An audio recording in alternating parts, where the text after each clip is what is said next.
What's up, everybody? DGTPOR here today to review the Marvel Legends Avengers Age of Ultron wave, or Build-A-Figure Thanos wave.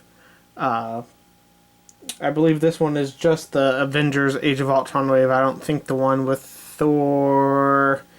I don't think that said Age of Ultron. I think it just said Avengers. But anywho, we'll just call it the Thanos wave because that's who the Build-A-Figure is. And here's the box right here. You got Iron Man in there. And then it says right there, Avengers Age of Ultron. You got the Avengers A right here. Marvel Legends, Iron Man Mark 43.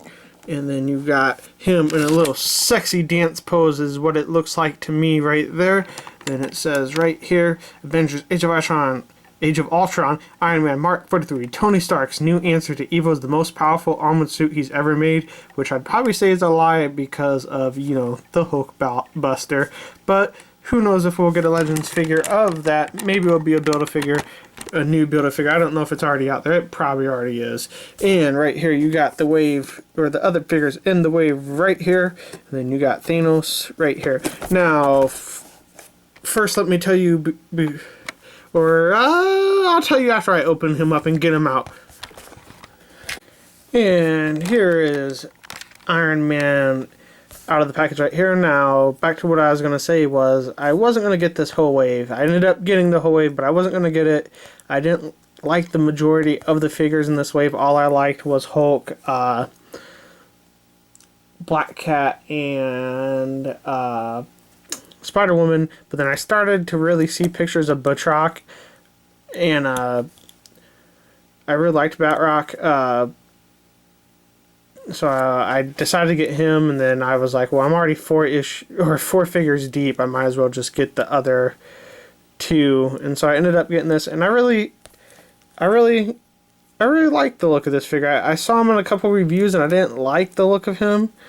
But they were real early reviews, so it might have just been because the early figures weren't done as good. But I like this. I like this. I like it now that I actually have my hands on it in it. And we'll take a quicker look at them. You see right here, you got a very nice head sculpt. I don't think it's any different than the other head sculpt that you got from the other Iron Man in the last Avengers wave. So you got some detail in there, some plating detail all throughout it, and you got like kind of a metallic, shiny, sparkly red throughout it, like a candy paint red on there. And you got that throughout the whole figure, and you got the gold with the silver on it, which I thought, you know, I thought on this figure in particular, it came out looking really, really clean and nice, which is the reason why I like it, because this paint job looks a lot better than a couple that I've seen reviews on, except for right in here in the leg it gets a little blotchy right there, but that's not too bad. This figure has one of the better paint jobs I've seen on this one. On this figure, like I said, I wasn't really into it, but now that I've actually seen it and seen how good this paint job on my particular one looks, I actually really do like it. And you got the gold in through here and all that, and I feel like there probably should be some stuff right here on the back, but who knows. And the only complaint about it is I don't like this sticker looking thing for the arc reactor thing. That's what it's called, right? Yeah, I don't like that. I think I think it's a sticker. It feels like a sticker. I just don't. It looks kind of weird to me. You see you got some blue eyes in there. I don't know if you can see that. Articulation wise, you do get a look up like this, but you get that much of a look down, and then all the way around like so. You do get a little bit of a tilt like so, and arm wise you get a pretty good great bend. I mean, that's more than you would need. And then you get about right here. You don't get the full 360 because of this shoulder piece right here, keeping it from going all the way around, because you will rip that piece off if you try to go all the way around. You do get a upper arm swivel like so. Then you do get a double jointed elbow like so. Good old Tony Stark flex right there.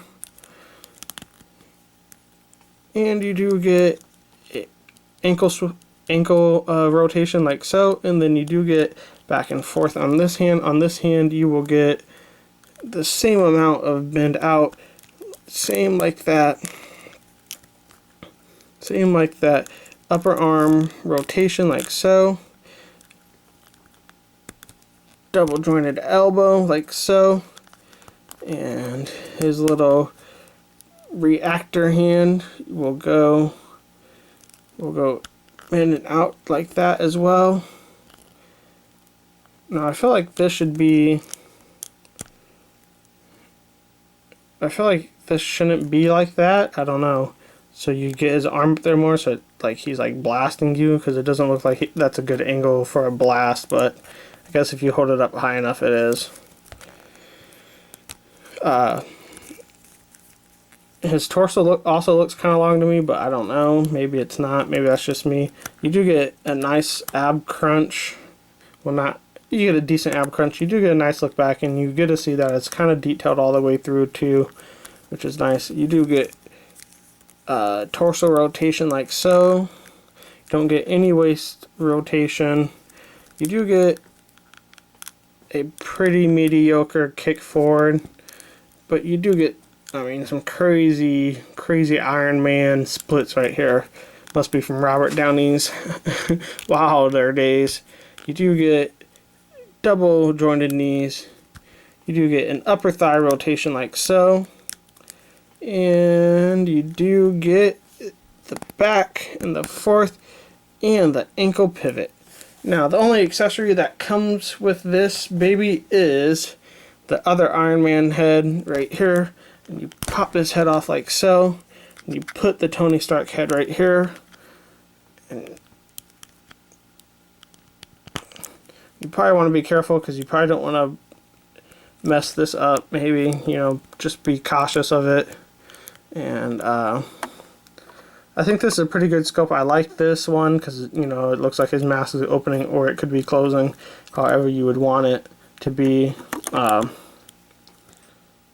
I mean, to get him to fly, you could probably wear this one, because I don't think you could. I don't think his head goes back that far. So if you want him to look flying, you might want to use this, because it looks like he's flying like that for posing. That's a pretty good scope of RDJ or RDJ. Obviously, he doesn't look as old as Robert Downey actually does on the figure, but I mean, that has a pretty good likeness of him overall. But yeah, there you go. I mean, like I said, I like this figure a lot. Like I said, now that I got it hands on, this is probably the figure I was least excited for out of all of them when I did order. It's the one I really didn't want out of all of them. But now that I actually have it in my hands and I see that it's a lot better painted than what I've seen other ones look like, I actually like it. I'm actually glad to have my first ever Iron Man figure right here. So yeah, on a review, or on a number scale, I'd have to give it 7.5 out of a 10. No, I take that back. I'll give it an 8. It's an 8. Yeah, I like it. It's an 8. It's a pretty, I mean, it has pretty good articulation. It does what it does, and I actually really like the paint job on him. Really, really much, and I'm glad we get a Robert Downey Jr. head. So yeah, I'll give this baby an 8. Thank you guys for watching. I hope you enjoyed this review. I always got more reviews coming. Always let me know how to improve my reviews and all that stuff in the comments below. And yeah, please like, subscribe, like I said, comment. Love talking to you guys. Please share my videos and follow me on social media. That's at DGTPOR for Facebook, Twitter, Instagram. That's at DGTPOR. Thank you guys so much. Iron Man and DGTPOR out. Real quick, you do get the left leg for Thanos. I forgot to mention that. The left leg for Thanos right here. Thanks, guys.